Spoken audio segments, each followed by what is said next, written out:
One of the strangest things about Jesus is that despite supposedly bringing the most important message in all of human history, he never wrote anything down. Think about that for just a second.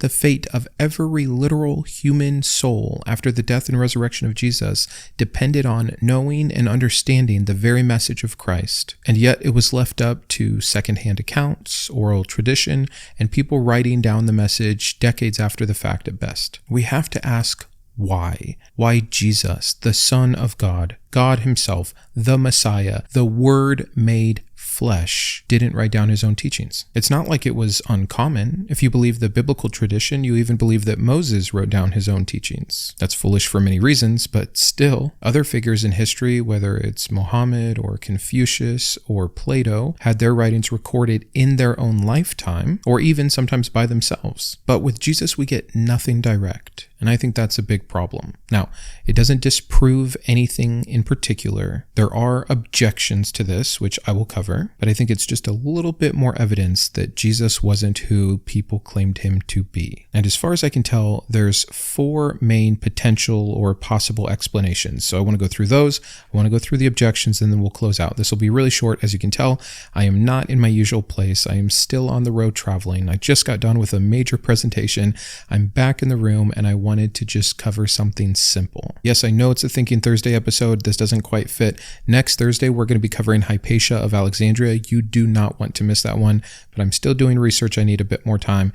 This is something I can talk about right now. So the first of 4 potential explanations, and I'm really only saying 3 potential explanations because this first one we're going to put to the side, and that's that Jesus never existed. That's not a claim I hold myself. I'm not opposed to it entirely, but I'm not convinced of it either. But that's one reason we wouldn't have any writings from this man. So do with that what you will, but let me cover the main 3. First is that Jesus could not write. Jesus was a tekton, or what often gets translated to carpenter, but really just meant general craftsman. He was from a very poor area. Literacy rates at that time would have been between 3 and 10%. Yes, Jewish young boys would have started to memorize scripture and repeat them orally, but that's a very different skill. It is potentially possible that Jesus simply could not write. However, we seem to have indications that Jesus could read, like in Luke when he reads the Isaiah scroll. We do have one example of Jesus writing. That's in John 8, 6-8. However, John is the latest gospel, and this particular passage is definitely a later addition to John than what we have in the original manuscripts, and it was not recorded in the synoptic gospels. But there in John 8, 6-8, Jesus kneels down. This is during the adulterous woman being stoned scene, and he writes in the dirt. And the Greek word there is write. It is not doodle or scratch or draw or scribble. And then there's also much later an apocryphal story of Jesus writing a letter to the king of Edessa, I believe it is, where supposedly this king wrote to Jesus first saying, "I'm sick, come heal me." And Jesus wrote him back and said, "I can't, busy, but I'll send one of my followers to do that." I might be conflating that, but either way, it's not canon. So again, going with the possible explanation that Jesus never wrote anything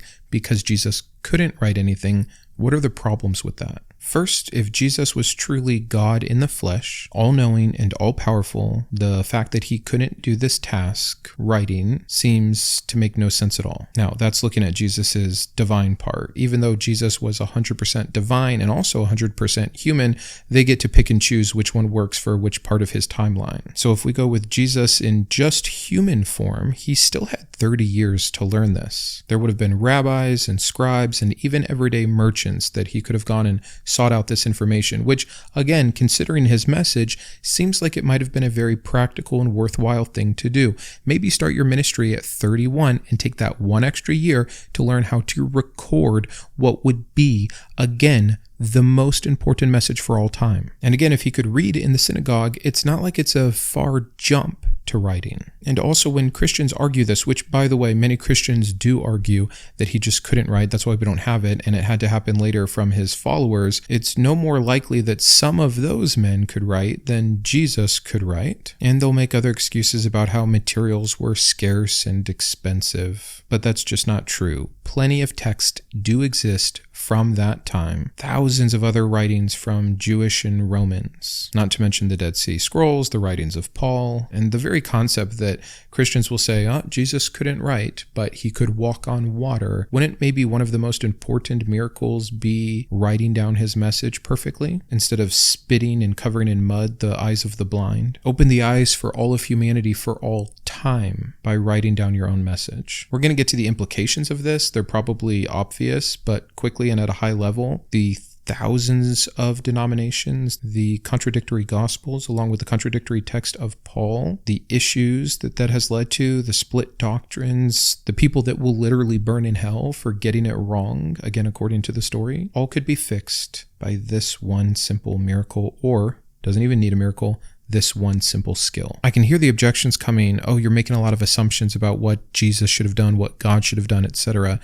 Well, yeah, because I'm here 2,000 years later looking around at the world who cannot agree on anything about this religion. And again, there are real world issues that have come from that over the last 2,000 years. But let's move on to point 2. Jesus did write, but his writings must have been lost. And at first this might seem reasonable. After all, we know that this did happen quite a bit. But there are still several problems with this. First is that no early Christians mention it. Many of the times we know about lost writings because someone knew about them in the first place. If Jesus had written anything, don't you think his followers would have preserved it or tried to preserve it or would have spoken about it had they failed at preserving it? Paul's letters were copied and passed around extensively. Was he a greater figure than Jesus that it should be so carefully documented? No early church fathers refer to them. The church fathers were quoting all kinds of early Christian texts that aren't in our canon, or that even had been lost that they knew about or had heard about through the grapevine, but never the words of Jesus. It's just impossible to imagine that those words would not have been important enough or special enough or sacred enough to be preserved in the same way that so many lesser versions of these things had been. And then furthermore, from a divine level, why would God allow the writings of Jesus to be lost if that was part of the plan for Jesus to ever write anything down? All we saw was God's hand intervening to make sure that Jesus accomplished his mission. What, did this one just get away from him? So much for being all powerful, so much for omniscience. I think we can safely say that the fact that they don't exist now means they never existed in this one particular case, considering the importance and the divinity. But the third one here, or fourth if you count that first one about the mythicist idea, is the one I want to focus on the most. That Jesus chose not to write. Many Christians will argue that oral tradition was the standard method for teaching at the time. And that is true to an extent, but even in oral cultures, important or sacred things were still written down. The Hebrew scriptures were written down. Were the words of Daniel or Hosea or Ezekiel or Isaiah more important than the words of Jesus? Roman legal documents were written down, contracts, historical records, even graffiti, but nothing from Jesus. It goes back to God's intent. If Jesus' message was truly for all men, for all time, as Christians claim it to be, then even sending Jesus to one particular time and place is problematic, right? Like, this is a sub-issue of a sub-issue.